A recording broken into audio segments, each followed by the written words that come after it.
여러분 흔히 영웅이라는 단어를 딱 들었을 때 머릿속에 떠오르는 이미지가 다들 있으실 겁니다. 네, 보통은 망토를 멋지게 두르고 있거나 엄청난 초인적인 힘을 가졌거나 하죠. 맞아요. 아니면 세상의 무게를 다 짊어진 듯한 아주 비장한 표정의 주인공이잖아요. 그게 아주 오랫동안 이어져 온 일종의 공식 같은 거거든요. 그쵸. 고난을 딛고 악당을 물리치는 아주 정형화되고 편안한 서사 구조죠. 우리는 무의식적으로 영웅이 어떻게 행동해야 하는지 기대를 하게 되니까요. 그런데 만약에 그 영웅이 세상을 구하는 방식이 갑자기 바지를 훌렁 내리고 엉덩이를 막 흔드는 춤을 추는 거라면 어떨까요? 아, 듣기만 해도 정말 황당한데요. 진짜 황당하죠. 하지만 대중문화의 지용도를 가만히 들여다보면요. 이 바지를 벗어던진 꼬마 영웅이 어른들을 극장에서 펑펑 우열하게 만들고요. 또 백화점 팝업 스토어에서는 끝없는 오픈런 행렬을 만들어내고 있습니다. 와, 오플런까지요. 네, 심지어 최신 3D 극장판은 한국 개봉 16일 만에 70만 관객을 돌파했어요. 일본에서는 단일 극장판 하나로 무려 26억 9천만 원이라는 경이로운 흥행 수익을 쓸어 담았거든요. 26억엔이요. 정말 어마어마하네요. 그러니까 이게 단순히 잘 만든 애니메이션이다 이런 말로는 설명이 부족해요. 이건 기존의 틀을 완전히 박살내버린 거대한 문화적 현상입니다. 맞습니다. 그래서 오늘 우리가 심층 탐구해볼 자료들이 바로 30년 넘게 전무후무한 메가 IP로 군림하고 있는 짱구는 못 말려 극장판, 그리고 그 세계관의 이면을 담고 있습니다. 도대체 이 말썽꾸러기 5살 유치원생이 어떻게 현대사회와 대중의 심리를 그토록 예리하게 꿰뚫을 수 있었는지 그 깊은 속내를 지금부터 하나씩 파헤쳐 보겠습니다. 네, 이 엄청난 문화적 파급력을 제대로 이해하려면요. 가장 먼저 주인공의 기원에 대한 오해부터 확실히 풀고 넘어가야 할 것 같아요. 오해라면 어떤 걸까요?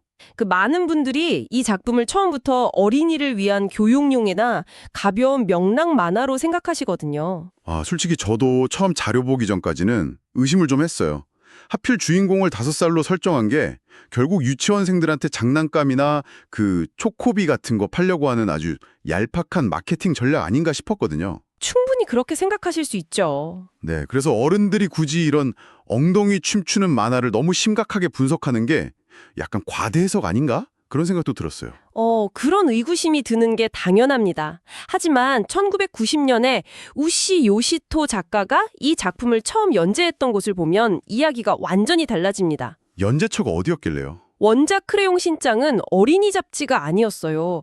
청년 만화, 그러니까 철저하게 성인 독자를 타깃으로 한 성인 잡지에서 블랙 코미디로 출발했습니다. 잠깐만요. 성인 잡지요? 네, 애초에 장난감을 팔기 위한 기획이 전혀 아니었다는 뜻이죠. 와, 그 대목이 정말 놀라웠어요.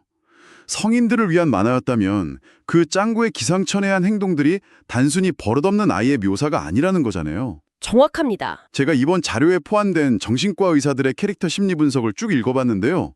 초창기의 짱구는 지금 우리가 아는 그 귀엽고 가족에 넘치는 악동이랑은 거리가 아주 멀더라고요. 그렇죠. 초창기엔 훨씬 더 맵고 날카로웠죠. 네, 막 고마움이나 미안함 같은 감정적 교류가 전혀 없어요. 어른들의 위선이나 사회적 부조리를 아주 무자비하게 찔러댑니다. 맞아요. 이걸 보면서 제가 딱 떠오른 게 약간 아이들을 위해 만들어진 덱스터나 조커 같달까요? 조커요. 야, 아주 예리한 비유네요. 그 도덕적 필터가 전혀 없는 순수학 아니면 본능 그 자체에 가까운 느낌을 주거든요. 짱구는 사회적 규범을 무너뜨리는 일종의 트릭스터 역할을 완벽하게 수행하죠. 여기서 작가가 5살이라는 나이를 선택한 이유가 명확해지는 겁니다. 장난감 타겟 전령이 아니라 다른 이유가 있다는 거군요. 네, 이건 사회를 조롱하기 위해 고안해낸 아주 치밀한 심리적 방패입니다. 중세시대로 치면 왕 앞에서 유일하게 왕을 조롱할 수 있었던 궁정광대란 똑같은 원리죠. 아, 궁정광대요? 아무도 그 광대의 말을 심각한 반역으로 받아들이지 않으니까 오히려 가장 날카로운 진실을 대놓고 말할 수 있다는 거네요. 맞습니다. 만약에 초등학생이나 중학생 캐릭터가 어른들의 정곡을 찌르고 위선을 꼬집었다고 생각해보세요. 그럼 당장 권방지다거나 버릇없다고 난리가 났겠죠? 그렇죠. 독자들이 불쾌감을 느꼈을 겁니다. 하지만 5살은 아직 사회적 규범이나 어른들의 이분법적인 선악 기준을 전혀 내면화하지 않은 아주 완벽한 백지 상태잖아요. 무해하고 순수한 5살 아동의 입을 빌리니까 방어 기제가 해제되는 거군요. 네, 작가는 독자들의 방어 기제를 풀고 그 어떤 권위주의나 부조리도 유쾌하게 비틀어버릴 수 있었던 겁니다. 애가 그럴 수도 있지 하는 어른들의 맹점을 아주 영리하게 역이용한 거죠. 와, 듣고 보니까 시각적인 디자인도 이런 방어 기제 해제에 한 몫을 단단히 하고 있는 것 같아요. 짱구가 엄청 극에 웃을 때 모습 생각해 보시겠어요? 아, 그 특유의 웃음소리랑 표정이 있죠. 네, 근데 정면을 향해서 웃는 장면이 단 하나도 없어요. 항상 뒤를 휙 돌아보거나 측면으로 고개를 돌린 채로 볼이 막 빵빵해져서 웃잖아요. 아, 그거요? 그게 바로 단순한 작화 버릇이 아니라 고도로 계산된 미학적 설정입니다. 정말요? 의도된 거였어요? 네, 입꼬리가 귀까지 찢어지는 짱구 특유의 과장된 미소를 정면에서 그리게 되면 시각적으로 꽤 기괴하고 공포감을 유발할 수 있거든요. 아, 방금 말씀하신 조코의 미소처럼요? 맞습니다. 그래서 항상 측면으로만 웃게 만들어서 기괴함은 피하고 동시에 캐릭터의 묘한 신비감이랑 엉뚱한 유머를 부여한 겁니다. 짱구가 짐 융자가 32년이나 남았다는 그 현실적인 고충은 다 꿰뚫고 있으면서도 동시에 초코비 하나에 세상을 다 가진 것처럼 기뻐하잖아요. 그 모습을 보면 참 묘한 이질감이 들거든요. 어른의 영악함과 5살의 순수함이 막 충돌하는 거죠. 네, 이 거대한 갭이 단순한 성인용 개그 하나를 넘어가지고 가족 전체를 사로잡은 핵심 무기가 된 거네요. 자, 그런데 여기서 자연스럽게 다음 질문으로 넘어가게 됩니다. 어떤 질문이죠? 원래 이게 18지 남짓한 짤막한 에피소드로 이루어진 만화잖아요. 근데 이게 어떻게 90분이 넘는 극장판으로, 그것도 30기 넘게 이어지는 거대한 시네마틱 유니버스로 확장될 수 있었을까요? 확실히 매체의 특성이 다르니까요. 네, 단순히 엉덩이 춤추는 걸 90분 동안 늘려놓는다고 관객들이 지갑을 열진 않잖아요. 극장판이라는 매체로 넘어오면서 짱구 시리즈는 서사 구조를 완전히 새롭게 구축해야만 했습니다. 일상적인 개그만으로는 그 긴 호흡을 끌고 갈 수가 없으니까요. 그렇죠. 지루해주겠죠. 그래서 도입한 게 일상의 붕괴, 그리고 영화적 보정을 받아서 영웅으로 거듭난 짱구의 모험, 마지막으로 다시 평범한 일상으로의 회귀라는 아주 탄탄한 삼막 구조입니다. 완벽한 히어로물 공식이네요. 네, 특히 이 시리즈의 방향성을 아주 영구적으로 바꿔놓은 분기점이 바로 9기 극장판 어른 제국의 역습입니다. 아, 어른 제국의 역습. 이거는 어른들을 극장에서 오열하게 만든 전설적인 작품으로 너무 유명하잖아요. 과거의 향수에 갇혀버린 부모 세대, 그리고 불확실하지만 미래를 향해 나아가야 하는 아이 세대의 대립. 와, 진짜 훌륭하죠? 정말 애니메이션 역사에 남을 명작이죠. 그런데요, 저는 이번 소스 자료들을 쭉 분석하면서 가장 충격적이고 완벽한 서사적 파괴력을 보여준 예시로 12기 극장판을 꼽고 싶어요. 다 폭풍을 부르는 석양의 떡잎마을 방범대 말씀이시군요. 네, 제가 줄거리 읽다가 진짜 눈을 의심했습니다. 이거는 아동용 애니메이션에 탈을 쓴 실존주의적 공포물이더라고요. 그 작품에 다루는 공포의 본질을 아주 정확히 짚으셨네요. 어떤 대목에서 그런 실존적인 공포를 느끼셨나요? 일단 가족이랑 친구들이 우연히 버려진 극장에서 서부 영화를 보다가 영화 속 세계로 막 빨려 들어가는 설정부터가 심상치가 않은데요. 진짜 무서운 건 그 세계는 시간이 완전히 멈춰 있다는 거예요. 맞아요. 태양이 지지 않죠. 네, 그리고 심지어 사람들은 자기가 현실에서 원래 누구였는지 그 기억을 서서히 잊어버려요. 나중에는 짱구 엄마여 동미선조차 남편 신영만을 잊어버리고 그냥 영화 속 엑스트라 캐릭터에 완전히 동화돼 버리잖아요. 그 부분이 정말 소름 돋죠. 내가 나라는 존재를 잃고 거대한 시스템 속 부품처럼 정체성을 상실해가는 과정. 아니, 이걸 아이들이 보는 영화에서 이렇게 서정적이고 끔찍하게 다뤘다는 게 도저히 믿기지가 않더라고요. 바로 그 지점이 짱구 극장판이 단순한 오락물을 넘어선 명작으로 평가받는 이유입니다. 영화가 던지는 딜레마가 아주 묵직하거든요. 어떤 딜레마죠? 현실의 고통과 책임을 잊은 채로 이 가상세계에 정해진 배역에 안주하면서 편하게 살 것인가?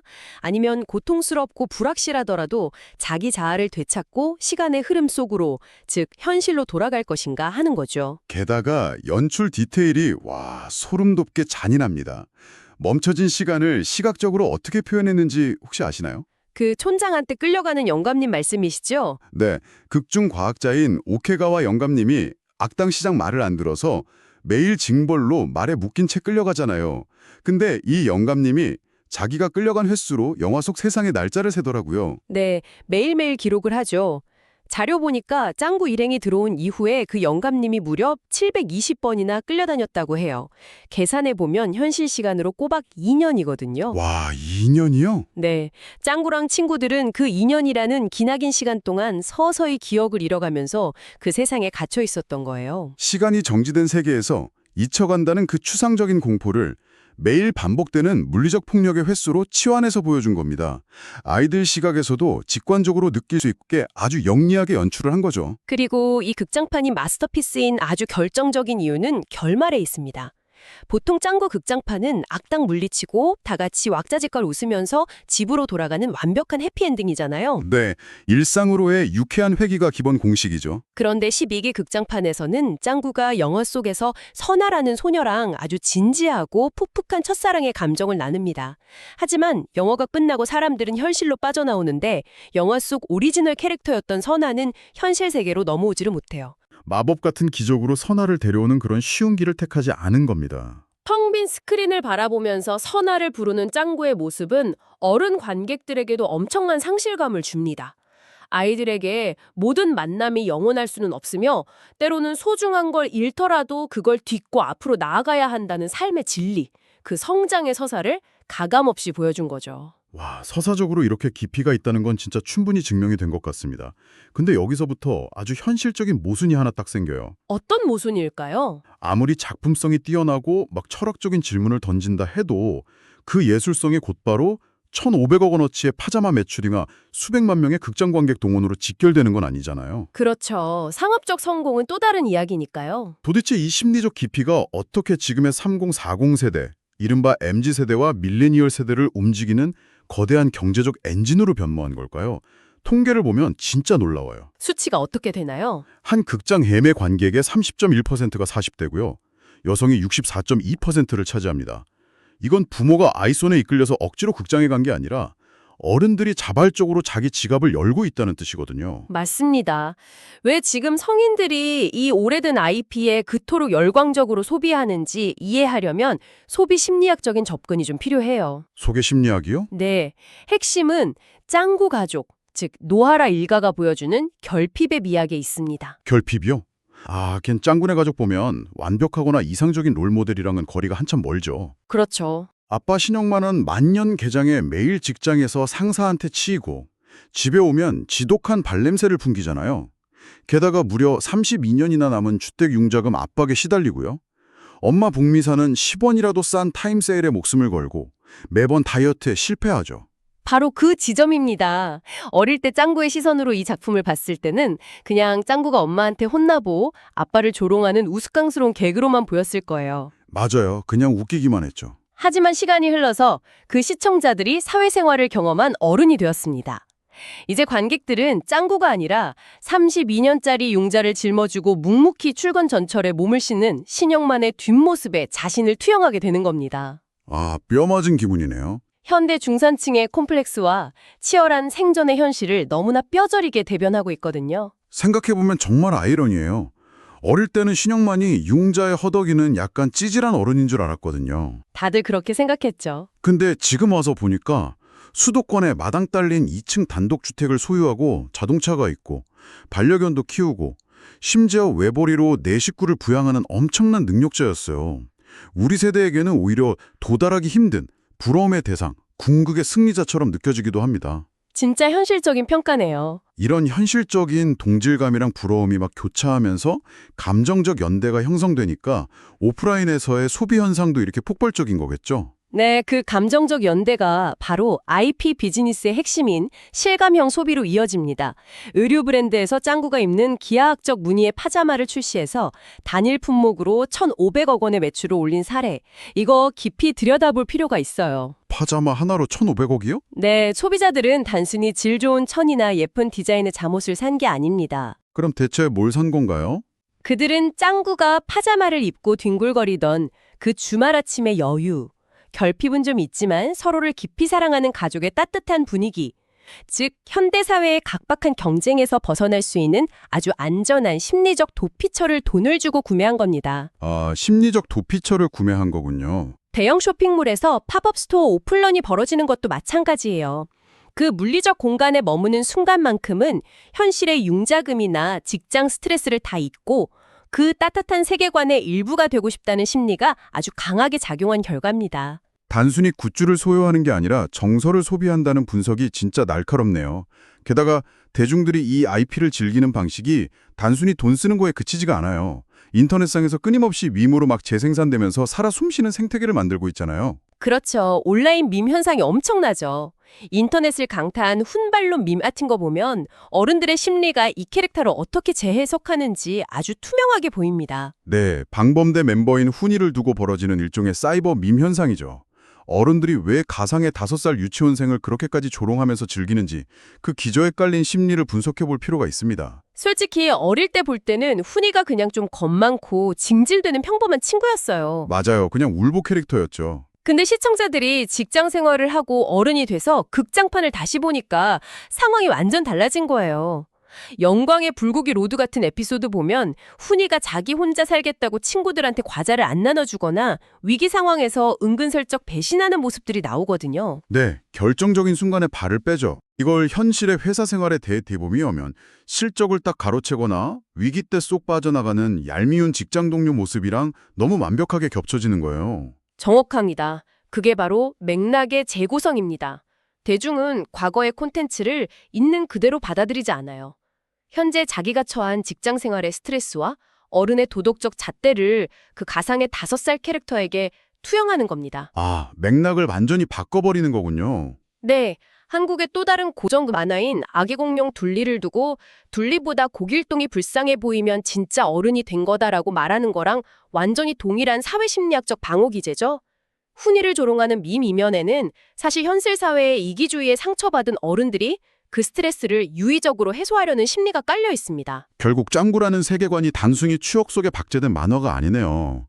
지금 이 순간에도 세대를 막 넘나들면서 어른들의 피로를 풀어주고 또 대화를 이끌어내는 거대한 문화적 놀이터로 기능하고 있다는 거군요. 네, 아주 역동적인 생명력을 가진 IP인 거죠. 자, 지금까지 방대한 자료들을 살펴보면서 저희가 정말 많은 이야기를 나눴습니다. 처음에 우리가 던졌던 질문, 이 기상천외한 5살 꼬마가 어떻게 세상을 사로잡았을까에 대한 답이 어느 정도 윤곽을 드러낸 것 같아요. 네, 현대사회는 사실 우리한테 너무나 많은 걸 요구하잖아요.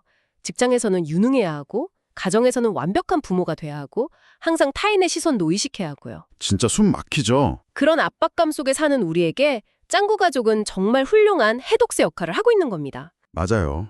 가끔은 바지를 확 내리고 엉덩이를 좌우로 막 흔들면서 춤을 춰도 세상이 무너지지 않는다는 것. 아빠 발에서 냄새가 좀 나고 남은 융자금이 32년이나 쌓여 있어도 저녁 식탁에 둘러앉아서 함께 웃을 수 있는 유대감만 있다면 그걸로 충분히 행복하다는 것. 이 완벽하지 않아도 괜찮다는 투박한 정서적 해방감이 짱구 가족이 우리에게 건네는 가장 위대한 위로일 겁니다. 네, 완벽주의에 지친 사람들에게는 그게 최고의 힐링이죠. 자, 여기서 여러분께 아주 도발적인 질문을 하나 딱 던지면서 마무리를 해볼까 합니다. 만화 속 짱구는 영원한 5살이죠. 네, 아빠 신용만도 영원히 35세에 머물러 있습니다. 맞습니다. 32년 남은 융자의 굴레도 영원히 그대로죠. 그들은 늙지 않아요. 하지만 현실의 시간과 경제적, 사회적 기준은 진짜 무서운 속도로 변하고 있잖아요. 그렇죠. 세상은 계속 바뀌니까요.